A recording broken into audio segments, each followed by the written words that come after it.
Before we dive into the last episode of the year, we wanted to put in a little request. We've been giving you the gift of gab all of 2024, and we're hoping that you can give us a little gift in return. Yes. What are we asking, Lauren? When it comes to producing media online for free, there's just like a humbling amount of begging that has to happen. It's just, part of the game. And we are asking for a rating and a review on this podcast if you enjoy listening to it. I think we do our best to not be incessantly annoying about it. That particularly. Maybe we've asked like once or twice, but it's not part of we don't even have a script for this. Right. It's not something we prioritize. And the ratings and the reviews that we have gotten organically have been so incredibly lovely. And we actually picked 2 of our favorites that we wanted to read to you as example. Yeah. Do you want to go first? Sure. This one is titled Hooked by Episode 1. Love that. As a girly who loves a creative self-help book, this was a no-brainer. I've already learned so much. I didn't realize how low of a priority play was on my list. Now I find myself inspired to go back to noodling on things, even if I only have 10 minutes. Thank you, Pauline, for that lovely review. I am truly, that is my goal of getting you to prioritize play. I have 10 minutes. What can I noodle on? Exactly. I'm not a 10-minute girly. I'd rather sit and pick at my cuticle. Sure. It's just as therapeutic for me. Yeah. But yes, we picked that review for you because we just screamed Rachael. It really did. Yeah. I mean, literally today I had 10 minutes before a meeting started and I went and I cut 50 quilt squares, the materials to make them. Yeah. I love that. This one is from Ringroy. Great name. Found my support group. This is delightful and inspirational for where I am in my chaotic journey. I just wish there was a backlog of 500 episodes so I could binge listen while I inventory my 287 hobbies. A person after our own heart. This is the ultimate Chaotic Creatives review. And we just wanted to say, if you could leave a review that was just a love note to other chaotic creatives out there, just letting them know what you get out of the podcast and why they should also listen, we would just be so grateful. And that is the free gift you could give us for the end of the year. Yeah. So there's 3 parts, 2.5 parts to that. You can rate it, just give it a star rating wherever you listen. And then there's also the actual review part. But then also, if you like an episode and it resonates with you, share it with another chaotic creative pal, someone who may not have found us yet. Because we love the gab, and there will someday hopefully be a backlog of 500 episodes. Yeah, if you know someone who also eats croissants and mayonnaise or might actually eat a piece of shit for $500,000 a year, send it to them, Yeah. There are people. Thank you so much. Now let's get to the episode.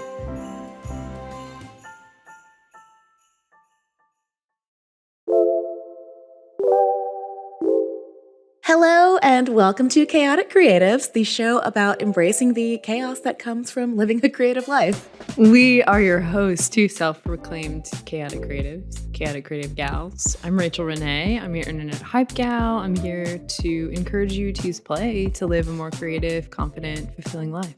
Hell yeah. And I am Lauren Hom, better known as Hom Sweet Hom on the internet. I am a designer, lettering artist, muralist, and most recently, chef.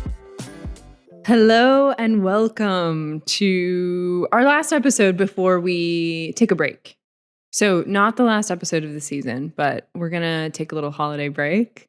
I told Lauren a funny thing right before we started recording, so we'll let her giggle silently while I keep talking. Yeah, we're going to take some time off for the holidays because we're both doing some traveling and yeah, I won't look at you. I'm going to be probably hermiting in my parents' basement, which is what I usually do for the holidays, and just pounding through my fantasy romance novels. You have more. Oh, there's always more. Oh, I've reread them several times. Forgot that's a thing you can do. Oh yeah, just keep revisiting that feel. Anyway, because it's the last episode of the year of 2024, we are going to talk about kind of some end of year reflection practices. I have some practices and Lauren is a true chaotic creative, and maybe, maybe it'll spark some Hopefully, ideas. both of our demeanors and experiences can speak to at least one of yours. Like, Yeah. I want to be a practice routine person, but I'm more of like a spurt person where I get little bursts and then it falls off. Bursts, falls off. Yeah. And that's kind of like my natural cadence. Mm-hmm. Which I think is really good to recognize. And I was actually listening to our first episode of the season earlier on my drive here, and I was talking about how much I love routine and how it's so important for me to have that. And I think having continued practices, like I always do big reflections on my birthday, around the end of the year or the new year. Those are the two major ones. Sometimes I do them at like the season change, because my yoga studio sometimes has like a seasonal shift sort of meditation and guided meditation and journaling practice. So they give you a couple of prompts. So I'll do that. But I really like that reflection. I honestly don't often go back and look at what I wrote down, but it just helps me kind of mentally prepare for the next season. So yeah, I thought I could talk about sort of my practices, even though they're not super rigid. I think that's what I've found most too, is in sort of the chaotic creative ADHD all over the place mentality. If I get too rigid, I get really hard on myself, where I'm like, oh, I didn't journal 3 pages today. And so then I stop completely. Yeah, because that feeling of like, oh, I didn't do it and I'm off track. Yeah. Isn't going to help you get back on track. Yeah. Yeah. Which I feel like we've talked about that in like in creative practice capacity. But yeah, so I give myself a lot of grace when it comes to these practices. But at the beginning of the year, and like it's like end of year reflection and beginning of the year, like I kind of take mid-December to mid-January and sort of work at these things. I don't just sit down and do it all in one go. It's kind of like I start noodling on these things. So I love to think about what kind of goals did I set for myself the last year. So for 2024, some of my goals were to say no more, because as I mentioned in episode 1, I tend to say yes, and then I pack my schedule and I feel overwhelmed, and then that brings me to burnout faster. I wanted to experiment with little to no alcohol, which I mostly do kind of naturally anyway, and have continued to kind of like, it's a pretty infrequent part of my life. I wanted to make hard pants. That has been on my to-do list. What are hard pants? Like your pants that you're wearing now, like button up, like firm, not stretchy waist, soft pants. Like pants that you could like pull down at the end of the day and walk out of, and they'd still be standing up. Yes, exactly. I love when that happens, by the way. It's so charming. Yeah, it's like your pants are their own little character in your life. Yeah, I feel like that is something that would help me in my sewing practice, like learning the skills to be able to do that. It's quite intimidating to me, and I don't often wear hard pants, so I guess you did give me your hard pants. I did. Yeah, and I have a pair of jeans, but most of my pants are elastic waist, which is I gotta embrace that. Yeah. I'm just a flowy bottoms kind of gal, which is great. So yeah, the hard pants didn't happen, and I've had that on my list for 2 years, and I'm not going to put it on my 2025 list. These are all just also from the top of my brain. I didn't bring my list, which that's good. I write them down and I tape it to my wall so that I can like kind of continuously reflect. So those were kind of my make a scrap quilt. So just use the scraps that I've had, and I've started several of those. They haven't turned into full quilts yet, but I'm entering right now the mode of quilt season. Nice. Basement cozy time. So those are kind of the things that I started as goals for this year. And then I also set like professional goals. So for my Rachael Renee business, I wanted to start a YouTube, which I did. And I'm trying to be better about setting metric goals, even if I don't ever achieve them. So I was like, 5K subscribers. That feels like a reach. But if I hit it, I would be stoked. I am realizing that YouTube is really hard for me. It's easy for me to talk like this. It's easy for me to write my newsletter when I can just kind of brain Free dump. flow, yeah. Yeah. Even Instagram feels like quick videos, but YouTube, unless I'm just doing like a gab sesh is what I call them, and just talking at the camera, it's pretty hard for me to like move the camera, get this, capture this, and it really takes me out of the creative flow of a project. Yeah. I would love to share more of the background of me doing the projects, but then like speeding up this part, finding this angle. It detracts from the project. You're now a cinematographer. Yeah. And like a lot of those projects are personal projects for my own fulfillment. And so like taking myself out of them has been really de-energizing. You know draining. what the solution is? 4 iPhones mounted to your table. Perfect. I just like wear a GoPro on my head at all times. I've thought about that before and I was like, I can't. No. That I could probably, convince myself it's like a headlamp, which I have that for camping and I have worn a headlamp. I hope to never wear a headlamp in my life. I don't wear hats. I'm very vain about my hair. We're not touching the only your head. reason. Yeah. How do you feel about a crown?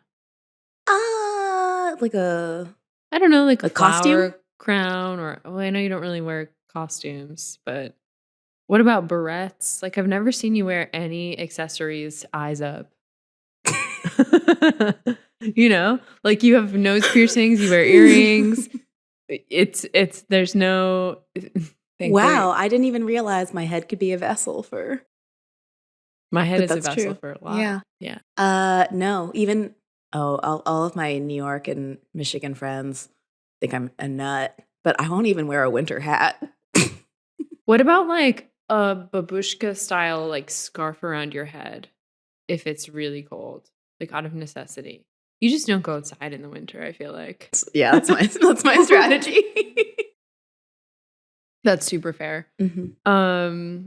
Okay, so yeah, those are some of the things like I create these goals, and some of them are like far-reaching goals, like 5K subscribers is a lot for not having a YouTube channel. Mm-hmm. I was posting regularly. I created a schedule for myself, and it felt restrictive. It felt draining. It felt stressful. And so I'm like, what is this? Like, what goal is this serving? Mm-hmm. And ultimately, it's connecting with my audience in a different way, but I would rather connect to them through this platform. Yeah, with like fewer subscribers or listeners, then that makes a lot of sense to me. It reminds me of something I think I heard one of my favorite comedians say in an interview. His name's Josh Johnson. He's blown up in the last year in particular. He became a Daily Show correspondent. But even before then, he was writing for the show. Anyways, I've been following his work for a long time. Kristle and I went to go see him here recently. Fun. He's just lovely. There are a lot of bits that I've wanted to send to you, but I also know you don't really watch a ton of comedy. Here's the thing, though. I really like it. I just never – I think I was talking to my friend Irene about this because she's a big comedy person. Okay. You are. Carly is. Like, a lot of my close friends are – you guys watch stand-up. You go see it. Yeah. If someone is like, let's go see a comedy show, I'll go. That's true. Laugh. You have come with me before. Yeah. And when Irene and I were in London – Sorry, like the girth goblin. Yeah, that was we went to like was it Don't Tell comedy? Yeah. We went to a version of that when we were in London. Mm-hmm. And it was funny because like they all just talked about American politics and we were just like, yeah, we know, we fucking know. Mm-hmm. But I had a good time. Like I am very easily entertained and I think a lot of things are funny. Yeah. And I like comedy, but the thought I had to like figure out why I'm so resistant to like sitting down and watching a special. And Nairi sent me a clip of someone, and I was like, "Hey, would you mind putting together like 5 comedy specials and where they're at, and like tell me which ones to watch?" It's like I need instruction. Sure. Whereas like if it's a book, I'll just kind of wander into a feeling of like this sounds good, but you've honed your intuition there. Yes, yeah. Mm-hmm. A comedy special is really like overwhelming for me, so I'm happy to accept clips. I'm happy to go with you guys to the shows. Mm-hmm. Yeah. But yeah, Josh mentioned something because he's blown up. They were doing an interview in Wired. I think it was on their YouTube channel. We can put it in the show notes. But he was talking about, navigating social media, like focusing on growth, because that is the goal for most content creators, any artists who are putting their work out there. I think you'd ideally like to grow a large audience of like raving fans. But he was talking about how he tries to set goals that he has some control like of the outcome over.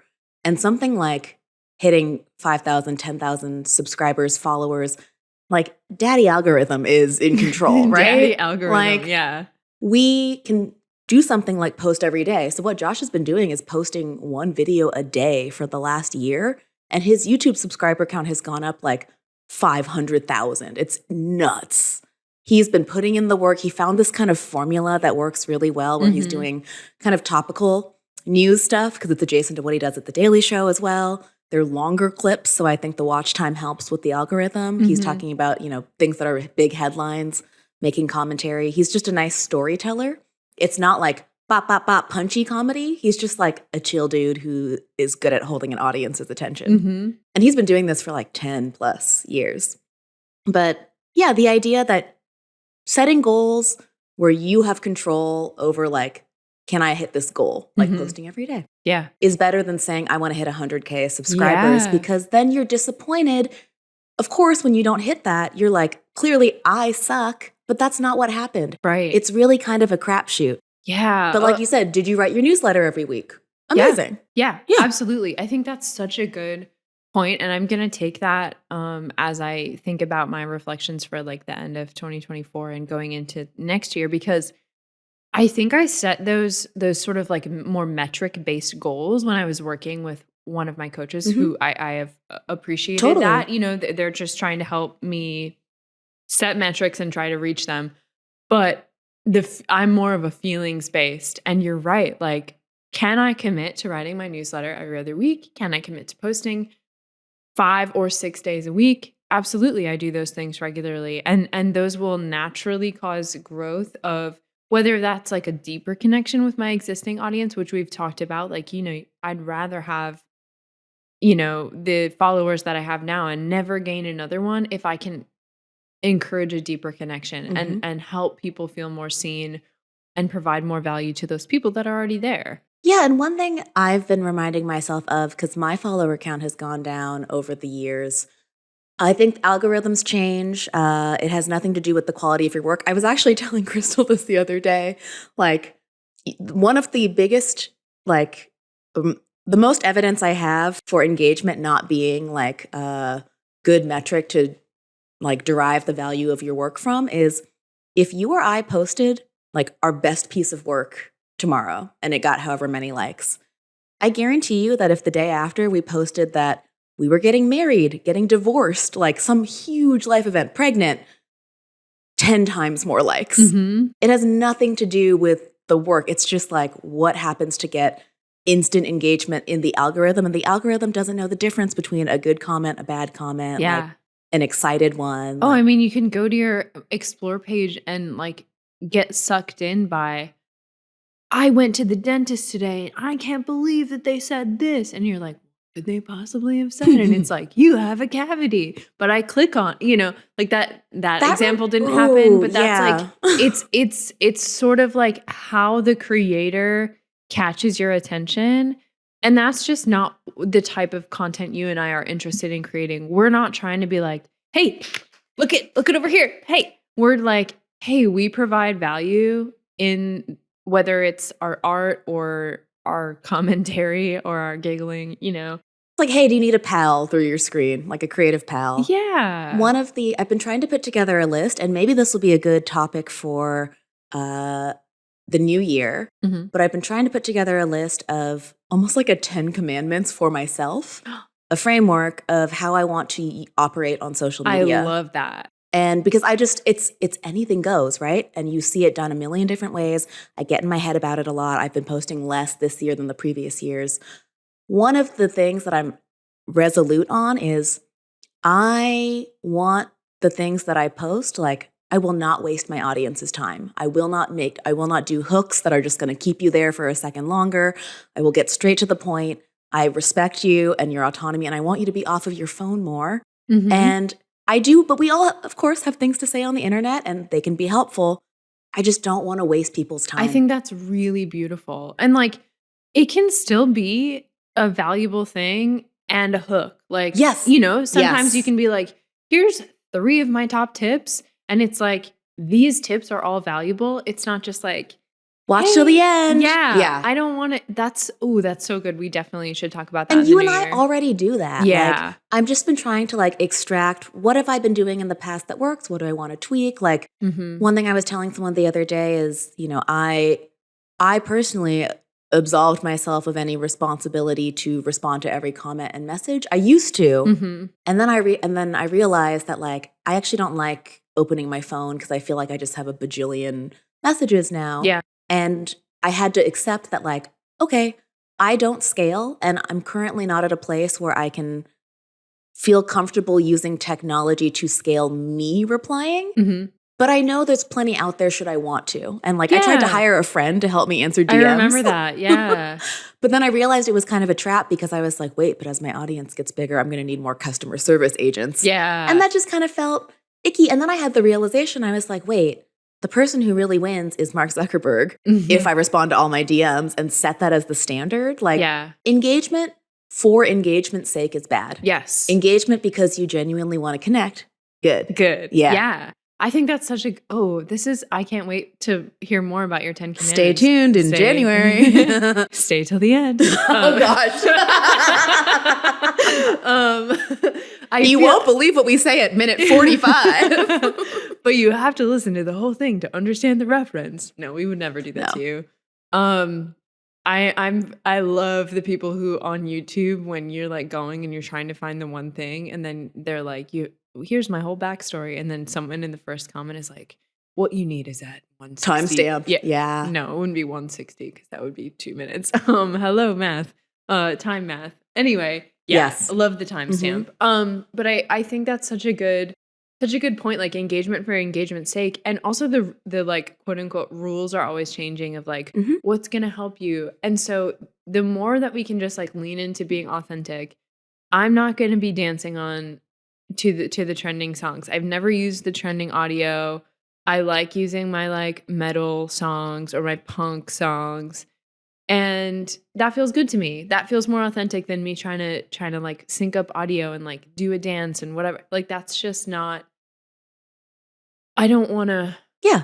That's a waste of my time. It's a waste of the audience's time. That's such a good point. And I think answering the comments used to be one thing that a lot of like Instagram sort of coaches told you to do. And yes, it is valuable to engage and connect with your community. But if you're just replying to say like, thanks so much, because they sent you 2 hearts, like you can just like it. You can just be like, oh, somebody commented, that rules. But I'm answering the questions. I do use some automation in my Instagram because I've found a way that feels good to me. And I know we've talked about that. Like I use ManyChat when I'm sharing a resource, especially a free resource that a lot of people might want. And it's just overwhelming to answer the DMs one at a time. So I say, I'm always upfront and I'm like, hey, if you reply with this specific word, my like automated fairy is what I've been calling it, will send you this. But it's me writing the content. It's me putting the link in. It's just like saving me time. Yeah, it's no different than like a newsletter getting blasted out. Yeah. For sure. But it's just, you as the creator get to decide where you want to turn that spigot on and off of like what channels you're available to contact people through and be contacted through. Like I have a once in a while sent out newsletter and like that feels good. An email inbox feels like the pace for me right now. And I've been trying to like pep myself back up to like get back on social media because I know it's still more helpful for me than it is like a nuisance. Yeah. But I think ultimately most people who are listening to this are also feelings people like we are. And if something doesn't feel good, you're not going to want to do it. So you have to find a way to make it make sense to you and for to do it in a way that feels good. It doesn't have to be that you follow the rules that everyone else does. Some people set containers where they're online certain days. Some people set containers where it's like no DMs. You can I have my comments limited to only people who follow me. And I prefer it that way. I used to think that people would think that like I did something wrong and that's why I limited the comments. But no, I just don't want randos that I have no shred of connection with to say mean things to me or unnecessary things. And I still do think Instagram's a nicer place than like TikTok from what I've heard. Yeah. It's not like a bunch of like 10-year-olds being like, I hate you. Yeah. Yeah. I feel like you sent me, I was talking to Lauren offline about how certain people have kind of messaged me in more of a maybe abrupt way. And I've answered, and I've talked about this on previous episodes where like I don't like just being a link or someone's Google. You're your own customer service rep. You get turned into a rep. Yeah, like someone is like, where did you get this? Link, please. Send this to me. And it's like, hey, I'm a person. And like, I'm happy to share. I'm never going to gatekeep where I got something. But if you aren't going to approach me with like humanity. A shred of humanity, it wears me down. Yeah. And I was kind of like talking about this with Lauren, and you sent me a really good little infographic. Yeah, of like the people who have the most access to you, you know, like obviously your IRL core community. People who have your phone number. Yes. Yeah. Yeah. And then the literal last layer of that is like people who follow you on the internet, because though we have connection and we may have rapport, like you don't know me and I don't know you. So it's hard for us to understand the nuance via text. I had a really lovely interaction today. I went to the ceramic studio at lunch because I'm trying to just force myself to get back there, even if it's in small increments of time. And I was like, I'm going to wear my headphones. I'm going to be productive. And of course I didn't, because I love to gab. And that has been such a lovely space for connecting with community. And there's a gal there that we've said hi to each other. And like, I always was like, I think I follow her on the internet. And I had my headphones on and she was like, hey, and I took them off and I was like, hey, and she's like, I've never actually introduced myself to you. And I was like, I think we follow each other on the internet. And she was like, I think so too. And then she introduced herself and we had such an amazing conversation. Like I was so boosted after going there. And like I went, like right before I was about to leave, I went and I asked her, I was like, can you tell me what your Instagram is? I want to make sure that I am following you. And I wasn't. And I explained to her, like, I'm trying really hard to unfollow people who I don't know in real life, because I don't feel like I should have access to your personal life if I don't know you. And it's one thing for me to follow other like influencers or people who are sharing as like content creators. But if it's just a person and I'm like, oh, that person has cool style, like I shouldn't know who your mom is or like who your partner is or like what you guys ate for dinner. Like that, I'm trying to navigate that sort of parasocial relationship and remove that when I have control over it. And I said that to her, and because I don't want anyone to feel like it's like, I don't think you're interesting, so I don't follow you. But now that we had that lovely conversation, I was like, okay, I know what you do for work. I know what your pets' names are. I asked you the pinata question. We giggled about a lot of stuff. Now I feel like I'm allowed to have access. Yeah, it does seem like a social faux pas to like not follow your friends, or like I struggle with the same thing. I found myself even like I used to, even though I wasn't posting as much, I would still lurk for a while. Yeah. I don't even lurk anymore. Yeah. Because I want to experience my friends in real life. Yeah. I want to have our experiences. I don't want to passively consume them. And I'm really struggling with that because half of my Instagram connections, actually a little more than half probably, are professional connections. Like we all got on there because we were sharing our little design projects. Yeah. And then you meet people, you follow each other, blah, blah, blah. And there are some personal connections on there too. And yeah, I don't want anyone to think that I'm mad at them because I didn't like their last post or watch their story. I'm not on my phone that much. And I figure if it's really important, we'll get in touch. And I think that that's really great. I think, it still doesn't feel great because I still feel like I should be, supporting my friends and like with my eyeballs. Sure. But it's also a trade-off because it's like, I don't want to, I stare at my laptop, my my big screen all day for work and I work on my medium screen, my iPad. Yeah. The little screen is the one that makes me the saddest. Yeah. Maybe because of the body language that I have when I'm on the little screen. Just like fully shrimping. Yeah. Yeah. Or for me, it's like laying in bed and it's like right underneath my face. Actually, because I've been getting so into fucking skincare YouTube, I was like, oh, it's probably not good if my neck's like this, like on my phone. Probably not good for the décolletage. Sure. Yeah. Gotta keep that taut. Yeah. But I think we should absolutely record an episode on this in the new year. Yeah, let's do it.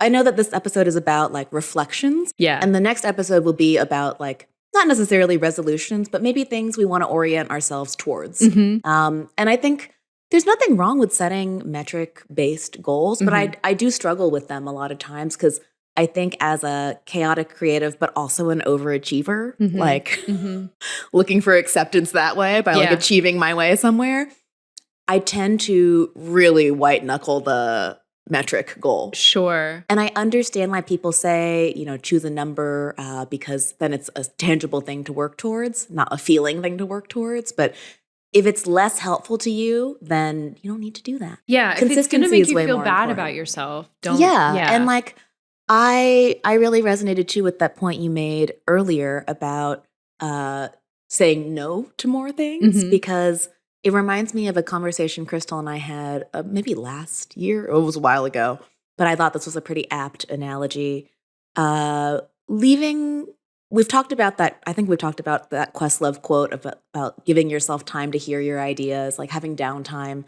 Downtime and rest is really important for creativity. However, as chaotic creatives, we're always trying to like maximize a bit and like do a little bit more, not even from like a professional productivity standpoint, but just like, can I listen to the audiobook while I do a load of laundry while I brush my teeth? Yeah. Sometimes. Yeah. Sometimes I can.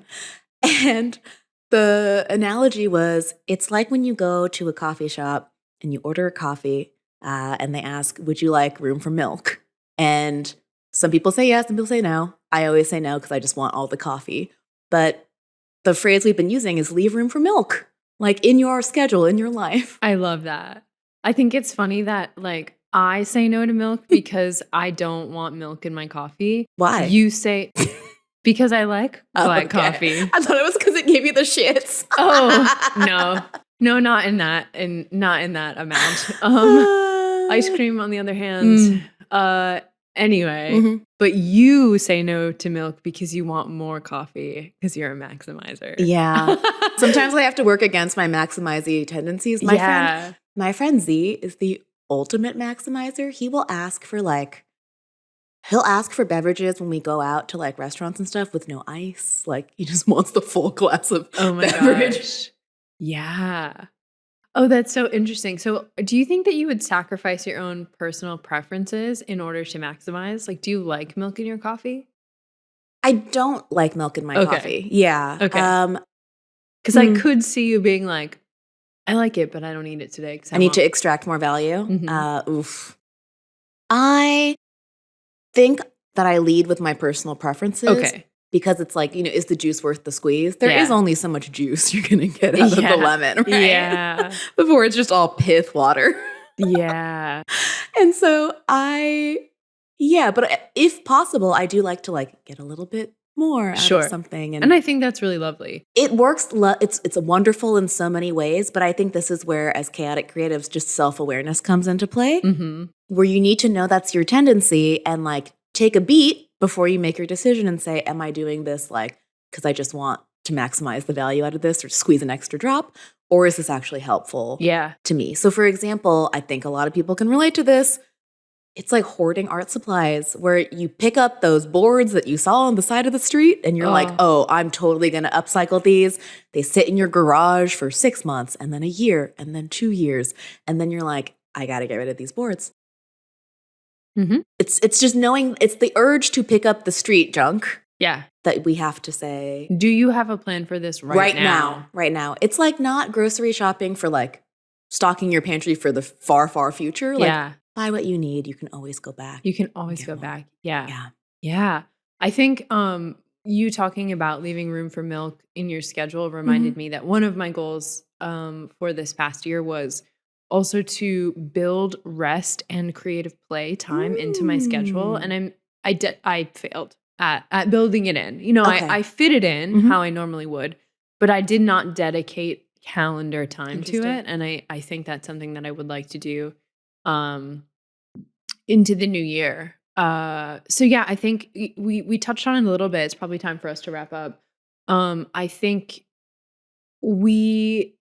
my favorite part about like having these goals and doing this end of year reflection is being able to recognize what's not working for me and assigning like a reason for that. Like, okay, YouTube isn't going to be the thing that I grow more aggressively because it doesn't light me up as much as writing my newsletter does. But can I maybe instead pivot or enhance this other sort of avenue of my creativity in the newsletter, do more writing, and commit to doing that better or more consistently or something. Mm-hmm. And I think those are the types of goal setting and reflections that I like to do.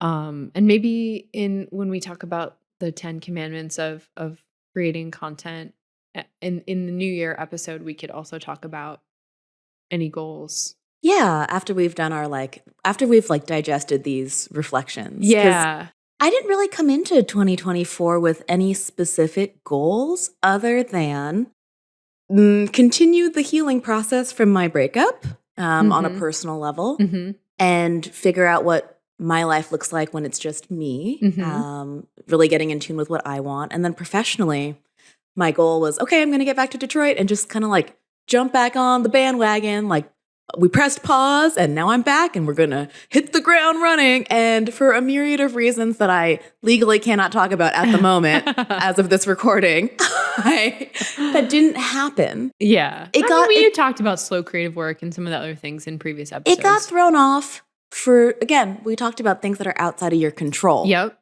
I didn't realize that this was so outside of my control. However, work was a little slower and weirder. And now finally in Q4 of 2024, I feel like I finally like gotten the reins back and am in the process of really getting it back on track. This whole year has felt just kind of like a waiting unstable period of like, what is happening? I felt like I was floating.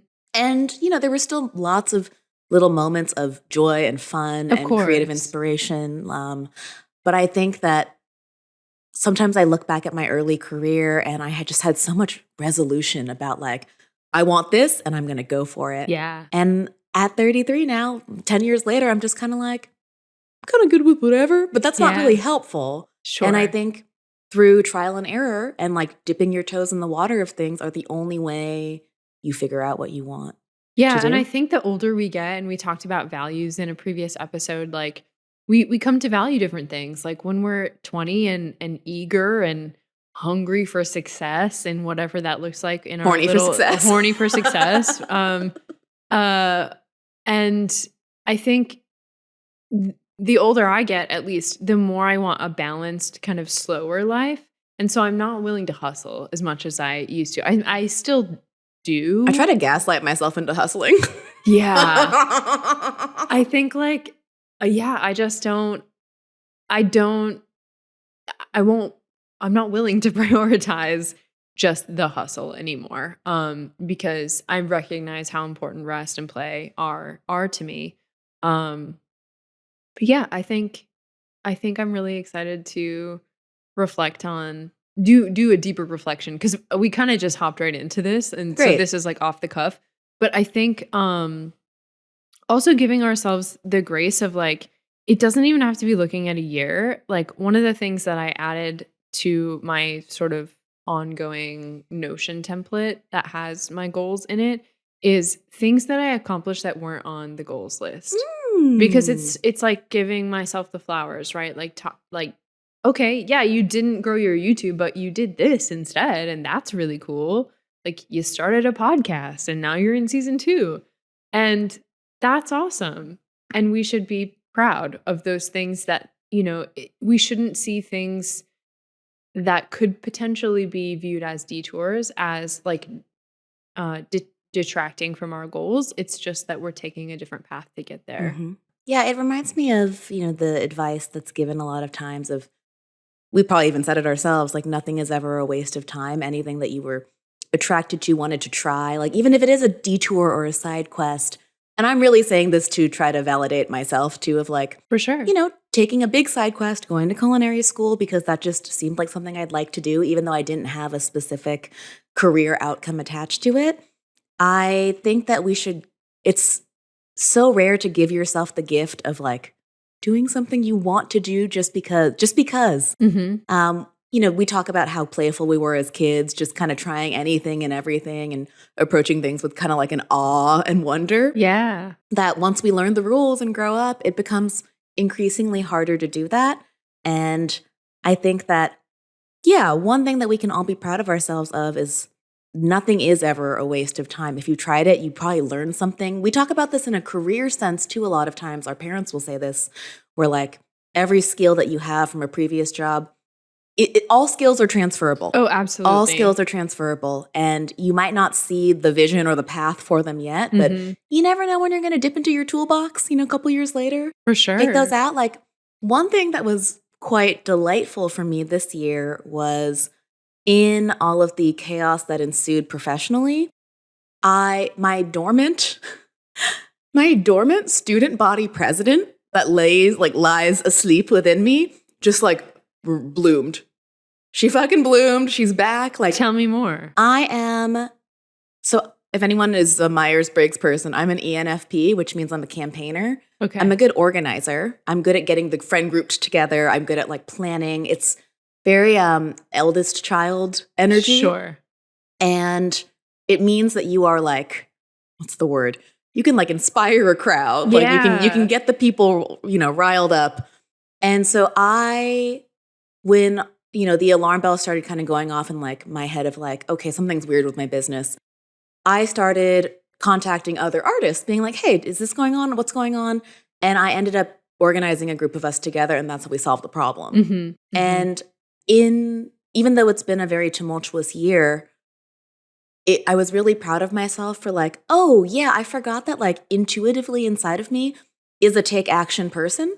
And not just like a, how can I get the most coffee in this cup person. Like my natural demeanor and skill set is actually quite useful for like rallying people together and can be used to actually get shit done, which was very invigorating for me because I felt like I hadn't gotten much shit done for the previous 6 months of the year. And that feels so good. Like on a much smaller... It's like a shot of caffeine to like my self-esteem. Yeah. I feel like on a much smaller scale, because like my sort of summer travels are over and I've started kind of addressing my personal to-do list for the fall, I have been like, okay, this weekend I'm getting these 5 things done professionally, like with respect to updating courses or doing this or doing that. And I feel so good when I'm like, all right, you need to bully yourself into getting this done. And I do. And it's not really bullying, but it's like not allowing You're parenting yourself into doing it. Yeah, like, there we go. Yeah. But truly like organizing myself, basically. I know I have taken that test several times and it's changed over the years, which makes sense. Really? Mine's never changed. Oh. Yeah. Tom and I used to take it every year to see if it would change. Yeah. I have had, every time I've taken it, it's been different. And I think it's because I'm more self-aware and self-reflective and honest with myself. Ooh. About kind of the answers. Like I thought I was being honest when I was like, are you this kind of person? Yeah. And I can't remember what the latest one is. Oh my God. We need to link the what vegetable are you quiz. Yeah. That Kristle sent me, that Kristle's sibling Mars sent to Kristle. It's so charming. If anyone is a fan of personality tests, this is like a silly little one. I loved it. It was just so whimsical and like simple. Yeah. But it was, I don't know, I think it just is going to resonate with the chaotic creative audience. I want to make one. We should make one with like our versions of the questions. Ooh, you and I got the same vegetable. We did, which surprised me. I know. Yeah. I know. But maybe it's because we can both like rally and get shit done. Yes, and if you want to know what vegetable we are, you have to DM us on Instagram. Yeah. You have to DM the Chaotic Creatives Instagram, which is mostly Rachael. Yeah, that's okay. That'll be our little thing. Do the vegetable test. It's so delightful. Yeah. And then share it with your friends and see what vegetables Delightful you're is friends the perfect way to describe Yeah. that. Yeah. Okay. I feel like on that note, we can start to wrap up. Sick. What are you working on, excited about, with. Ooh. if anything? I'm excited about sending an invoice Oh. right after we wrap. Gotta Love get that. paid for a project. She's like, no milk today. Actually, I did have my milk this morning. I went when Kristle was driving in. She pulled into the driveway as I was walking up to it, and she was like, "What are you doing outside? Yeah, You're supposed to be inside." I think you're an indoor cat, and Yeah. I love that. Since the weather's turning and leaves are yellowing, falling off of trees, my foraging season I was just gonna say is this at was its for a reason. tail end. And so Yeah. I was walking back with a bucket of crab apples. Fun. There's a bunch of crabapple trees around this neighborhood, and I was just picking them, and I made some crabapple jelly. If anyone has crab apples growing near them, they're very high in pectin, which makes them gel up without any gelatin. Oh, you don't have to add any. No, they're naturally Oh. high in pectin. So are grapes, which is, I think, how grape jelly became a thing. Don't quote me on that. That's my hypothesis. Yeah, so I just boiled a bunch of apples and made crab apple jelly, and I think I'm going to strain the rest of it to make applesauce too. And Cool. I might actually go out after this and get another bucket of free crab Oh, apples. Okay. I'm always afraid like the cops are going to pull me over. Man. Being like this woman stealing apples that are going to fall off the tree in a week. Yeah. Yeah. I'll put up a fight. I'm going to rely on you two to bail me out if Yeah, we anything will. happens. We will, for sure. Thank you. Because after we recorded an episode a few weeks ago, you had like a literal sack of something hanging from a cabinet to like drip whatever out. Because you explained that process to me, a couple of weeks later, my mom was like, "I'm making grape jelly," and I was like, "Oh, I understand the process now." Wow. And she did. She made grape jelly, and she was gonna bring me some because my mom just visited. But she's never been super clear on the TSA rules, and I was like, "You're just taking a carry-on. Don't waste the space with the jelly. It's got to be under 3 ounces. Just don't do it." Yeah, So I did not get to try it, but perhaps I will over the holidays. I see. Yeah. But jelly is all that I'm working on. I don't consider myself a big control freak, but it does feel nice to have some semblance of like stable footing. Stability. Yeah. And it's not quite there yet because it's literally only been 2 months. Yeah. But again, like thinking about, I know I mentioned like I set these goals for myself and my business. And like I really only started like Rachael Renee as a business like a couple of years ago. And you were talking about the comedian. Is it your friend that, or you just know him, the comedian? Oh, no, I wish I was friends with Josh Johnson. Okay. Call me. Golly. But I think like you mentioned like him, having worked for 10 years before he blew up. And I think it's important to recognize that like we often in the internet age see success as overnight, but we don't see the background of work and the years of work. And so like you have 10 successful years behind you, and this one tumultuous year feels like it's the end of the world. But of course you have the capabilities to get back on track, find that stable footing. It might look a little bit different. It is looking a little bit different. And like same thing with me not achieving some of my business goals. Like I did other things. I'm growing it. I'm still just doing it in my spare time. So Yeah, which is commendable. yeah, thank you. It feels like, okay, we can put our heads down and work toward these goals, but also making sure that we take a step back and be like, oh, in this 5-year scheme of things, like we're doing pretty good. This rules. So Yeah, it's at the end of the day, it is all work. Like, yeah. and I think one of the like core tenets of this podcast is let's try to do more of the work that feels like play. Yeah. Because, everything is labor. Like we're putting our time and our energy and our even just mental energy into things. And so let's make sure that it's worth it to us and that we're engaged in it. And if we're no longer engaged in it, we can pivot. Like we're in the driver's seat. But yeah, I mean, you working on your business on the side, like that's because you feel the conviction for it, that's what drives you. Yeah. And it actually reminds me of another thing that Josh said in this interview. We'll definitely link this. He, I think in the written interview, was talking about he went to school for like theater lighting design. Oh, cool. Not even like performing arts. And they were asking him like, how did you decide to like make the jump to comedy like as a career? And he was like, well, I grew up poor in Louisiana, and I realized that like, you know, I pursued arts and like was passionate about that. And then I found comedy and was also passionate about that. He was like, I realized that you could be poor doing anything. And so I'd rather be poor doing comedy. Oh, I love that. And I think what that really speaks to is, yeah, like, is the time spent like worth it to you? Is it fulfilling? Regardless of the outcome. Right. Because so many people are attached to, I want the outcome of success in my craft. Yeah. But like, are you willing to put in the hours to get there? Because it's a slog. Like, Kristle and I went to go see Shang Wang recently. And on stage, I didn't know this because he's Asian and ageless. He was like, I've been doing this for 22 years. And he's just now doing theaters, like Royal Oak Music Theater, like mid-sized theaters. Yeah. But he's like, I'm so grateful to be here. Like, this is what I love doing. And, you know, I went from doing comedy in the back of like sex toy shops. Yeah. And now I'm doing a theater, and this is incredible. Yeah. And he did this super weird, hilarious thing where he opened the set by saying that and then saying, I want to thank each and every one of you with direct eye contact, and just stared around the room. Obsessed with that. Yeah. That's so good. Yeah, I think it's just like it's an example of like, you know, we always ask like, if money were no object, what would you do? How would you spend your time?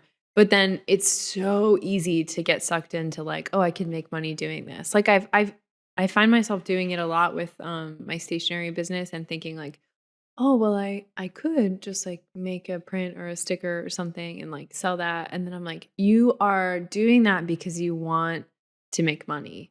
Not because it's a good catch. Yeah. And or like, you know, doing a sale of my stationery stuff. I do like making things, but I don't want that to be like, I accidentally logged into my old Instagram, my stationery business Instagram. I had a bunch of messages of people asking me to be a vendor because I never go on there. Sure. You know, I'm on Rachael Renee and the Chaotic Creatives one. Like those are the messages that I'm answering.